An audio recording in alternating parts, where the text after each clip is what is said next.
You know, I always thought those nightmare neighbor stories were just creative writing. I mean, sure, you get the guy who mows his lawn at 7 a.m. on a Sunday, or the lady whose dog won't shut up. But I never believed these. These warlords, these suburban tyrants you see online, I didn't think they were real. Then I moved to Willow Creek Estates, and I met Brenda. Look, I'm not exactly a social butterfly, okay? I'm a federal analyst. Cybersecurity. It sounds cooler than it is. Mostly, I just stare at code from my home office, trying to find the digital fingerprints of bad people. I bought this house because it was quiet.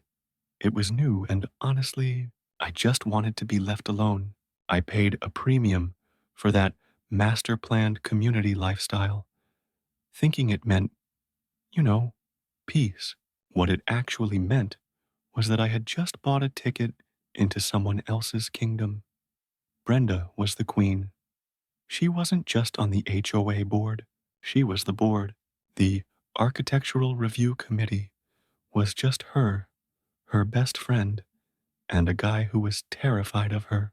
My first week, I got a notice, laminated, tucked under my windshield wiper.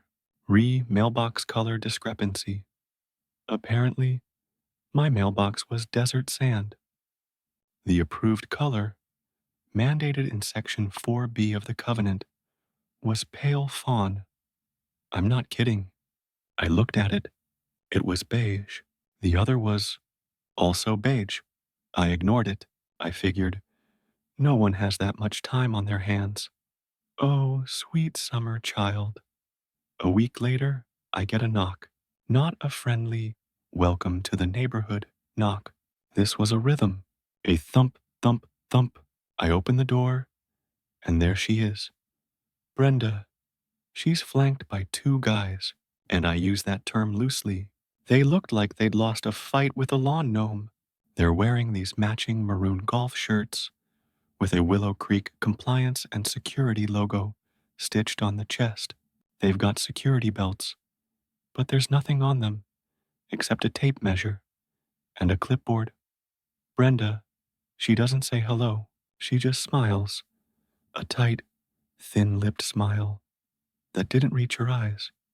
And she says, Mr. Sullivan, we see you've chosen not to address the mailbox violation. I'm still half asleep, coffee in hand. Hi, I'm Mark. Yeah, I got the note. It's beige, Brenda. I'll paint it this weekend, I guess. This weekend won't be sufficient. The violation has been active for 7 days. A fine has been assessed. The guy on her right, let's call him Dale. He makes a big show of checking his clipboard.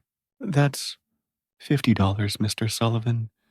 I just, I laughed. I couldn't help it. $50? For a mailbox? Brenda's smile vanished. It's not just the mailbox, Mr. Sullivan. We've also had reports from concerned neighbors about the nature of the activity at this residence. My stomach tightened.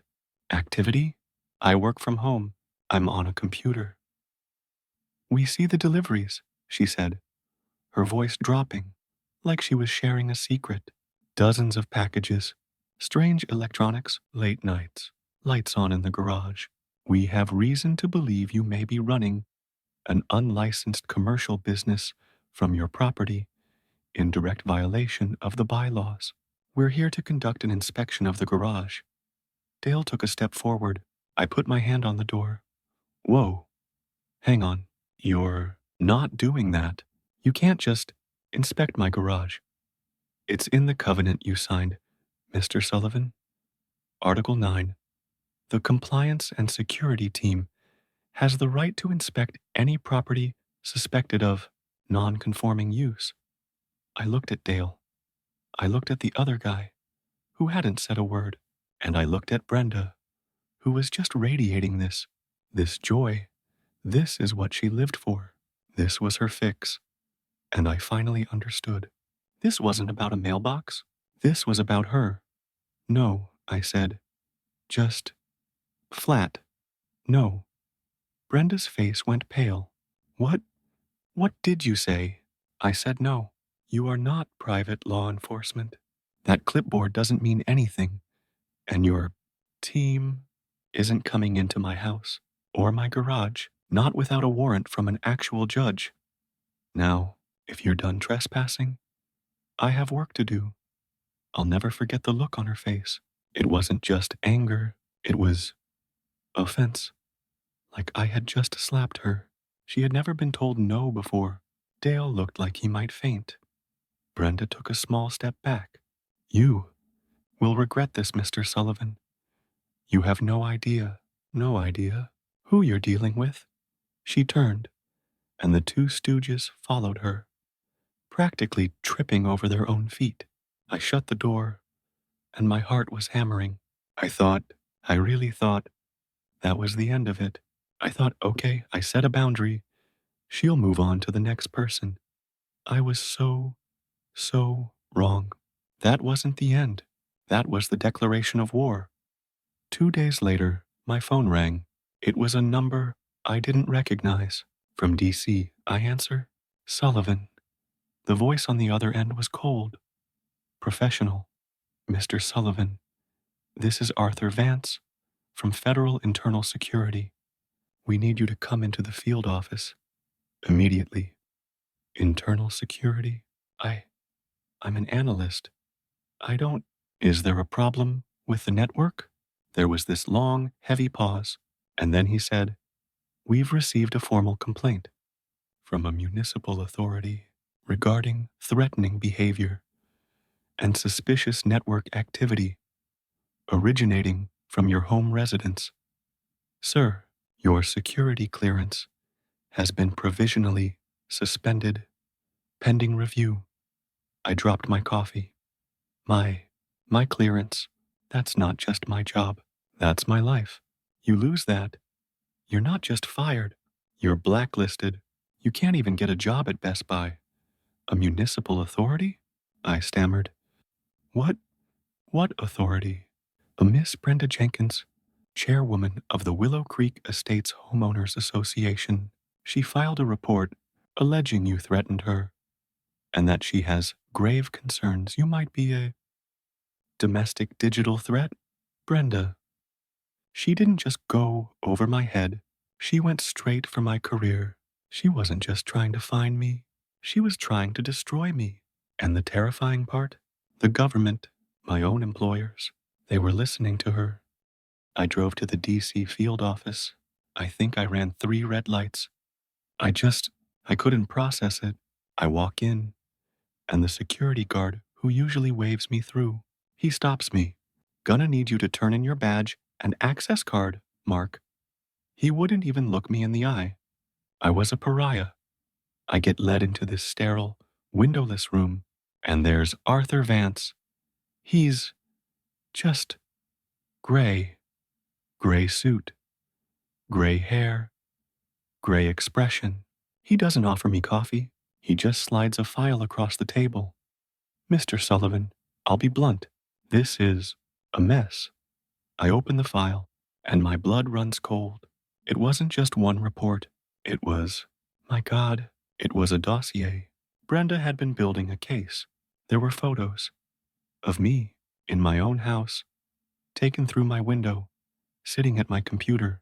There were logs of my package deliveries, just Amazon boxes, but she'd listed them as unidentified electronic components. And there were statements from neighbors. My neighbor, Jim, 3 doors down, he'd signed a sworn statement saying he felt threatened by my hostile attitude. I looked at Vance. This is insane. This is a neighborhood dispute. She's fining people for the color of their mailboxes. She's just crazy. Vance just steepled his fingers. She's crazy is not a defense, Mr. Sullivan. She's crazy doesn't explain why your neighbors feel intimidated. Our problem is that your security clearance is contingent upon your judgment. Your stability And you have, in less than a month, become the focal point of a significant community disturbance. You're exhibiting erratic behavior. My behavior? I told her to get off my porch. She's alleging you're a digital threat, Vance said, and he actually looked uncomfortable. She's implied you might be well, a rogue element. And that's when it hit me. The real reason they were scared. I'm not just some accountant. I'm a cybersecurity analyst, a guy who knows the infrastructure, a guy who, if he snapped, could do real damage. She hadn't just painted me as an angry neighbor. She'd painted me as a potential terrorist. You're on administrative leave, Vance said. Paid. Go home. Fix this. Get these complaints withdrawn. And Mr. Sullivan, stay off the network. You're locked out. I walked out of that building. I've never felt so cold in my life. I was locked out of my job, my life. Because of beige paint, I drove home. I sat in my car, in my driveway, for an hour, just staring at her house. She was winning. She was going to burn my life to the ground, and she was going to enjoy it. And I thought, no, no, you want to see a digital threat, Brenda. You want to see what an analyst can really do. Fine, let's play. I couldn't use FBI resources, but I didn't need to. I was just a guy with a laptop, a public internet connection, and a very specific set of skills. I spent the next 48 hours just digging. I didn't sleep. I just drank coffee and I typed. I started with Willow Creek Estates, the HOA's incorporation papers, all public, and I found the bank they used for HOA dues.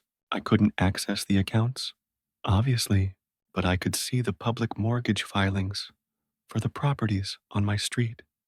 And I found something weird. Brenda had fined my neighbor, Sarah, a sweet old lady, retired, $400 for unapproved landscaping. Sarah's sin. She planted red roses instead of the approved white ones. The fine was real, but the mortgage records showed something else. Sarah's house. And four others had small recent liens placed on them, not by the bank, by a private LLC, BJ Asset Management. BJ, Brenda Jenkins. She wasn't just fining people, she was weaponizing the fines. She'd fine them. Then when they couldn't pay her insane fees, she'd place a lien on their house through her own shell company. She wasn't just a tyrant. She was running a protection racket. She was trying to steal their homes. But that still didn't explain the feds. That's a local crime, a state crime. That doesn't get you an audience with internal security. How did she have that kind of pull? I looked up Brenda Jenkins, public records, marriage license, and I found it. Her maiden name, Holloway, Brenda Holloway Jenkins. I ran the name Holloway against a federal directory, and my stomach just dropped. Her brother wasn't just in the military. He was General Roger Holloway, Deputy Director of the Defense Intelligence Agency, the DIA, one of the primary agencies that manages and revokes federal security clearances. She hadn't filed a complaint. She had called her brother, and her brother, General Holloway, had made a friendly, concerned call to my bosses saying he had grave personal concerns about a potentially unstable federal employee living next door to his sister. It was a shadow war, a political hit, and I was the target. She wasn't just connected, she was the system. I realized I couldn't win by fighting the government. They were just reacting to a perceived threat from one of their own. I had to expose her. I had to dethrone the queen in front of her own court. And right on cue, I got an email, a mass email to the entire neighborhood. Emergency community meeting. Tonight, 8 p.m. community center. Agenda: a vote to increase compliance fees and fund a new, mandatory, community-wide surveillance system to ensure the safety of our residents. She was making her move. She was going to use me, the threat, to justify seizing total control. I looked at the clock. 7 p.m. I grabbed my laptop. I grabbed a small portable projector. Showtime. I walked into that community center, and it was packed. The whole neighborhood was there. Scared, angry, confused. Brenda was at the front, at a podium, basking in it. Her two goons, Dale and the other one, were standing by the door, trying to look intimidating. Brenda was in the middle of her speech. Oh, which is why this new system is so vital. We have elements, dangerous elements, who have moved into our quiet neighborhood, who threaten our way of life, who refuse to comply. You mean refuse to pay you? I said it. From the back of the room, the entire place went silent. Every head turned. Brenda, her face went white. Mr. Sullivan, you are not welcome here. You are not a member in good standing. Dale, remove him. Dale took a step. I just held up my hand. Don't, Dale. Just don't. You're not insured for it. I walked to the front. I didn't run. I didn't yell. I just walked. I set my laptop on the table, plugged in the projector, and aimed it at the big white wall behind Brenda. Good evening, everyone, I said, my voice calm, clear, cold. My name is Mark Sullivan. I'm your neighbor, and I'm the threat Brenda's been talking about. She's right. I am a threat, but not to you. I'm a threat to her. Brenda was stammering. This is harassment. Someone call the police. I already did, I said. They're on their way. They're just waiting for the presentation. I clicked the first slide. It was a screenshot of a website, logotees.com. This, I said, is the Willow Creek Compliance and Security Uniform Supplier. Brenda bought them, 2 dozen, for $12.99 each. The room was silent. I clicked again. This is BJ Asset Management, a shell company registered to this P.O. box. I clicked again, which is registered to Brenda Jenkins, and here are the liens on your homes. Mrs. Gable, for your unapproved garden gnomes. Mr. Peterson, for your non-compliant basketball hoop. She's not protecting your property values. She's stealing your equity. A murmur started. A loud one. She's lying. Brenda shrieked. He's a spy. He's fabricating this. Am I? I said. I turned to her. Am I fabricating your brother? General Roger Holloway, Deputy Director of the DIA? The color drained from her face. The neighbors. They gasped. They knew that name. You dare? I dare, I said. You used your brother, a United States general, to try and destroy my career, to get me fired, because I wouldn't let you inspect my garage. You called in a favor and painted me as a terrorist to settle a mailbox dispute. I let that sink in. The betrayal on the neighbors' faces. It was beautiful. She did this to all of us. Sarah, the Rose Lady said. And then Brenda just snapped. You people, she screamed, her voice cracking. I built this community. I gave you your property values. You deserve to be fined. You're all just trash. And you, she pointed at me. My brother will bury you. He will bury you. No, I said. I clicked to the final slide. It was just an audio file. I hit play. And Brenda's voice filled the room, recorded from my own front porch. It was her, talking to Dale, right after our first fight. Audio of Brenda. I don't care what you have to do. I want him gone. Call Roger. Tell him the neighbor is I don't know, a spy. Tell him he's building a bomb in his garage. Just get it done. Dead. Silence. The click, click, click of handcuffs. The real cops were standing right behind her. Brenda just crumpled like a puppet with its strings cut. They cuffed her. They cuffed Dale. They walked her out, past all the neighbors, who just stared. So, I won. I got my job back. The clearance was restored. Very, very quietly. General Holloway retired. A month later, the HOA was dissolved. All the liens were voided. All the money was returned. I won. But here's the thing. I'm sitting on my porch right now, and I'm looking at my neighborhood. Mrs. Gable, she's got, God, flamingos. Dozens of them. Mr. Peterson's house, he painted it lime green with orange trim. My neighbor Jim, the one who signed the statement against me, he just blasted heavy metal all day. I saved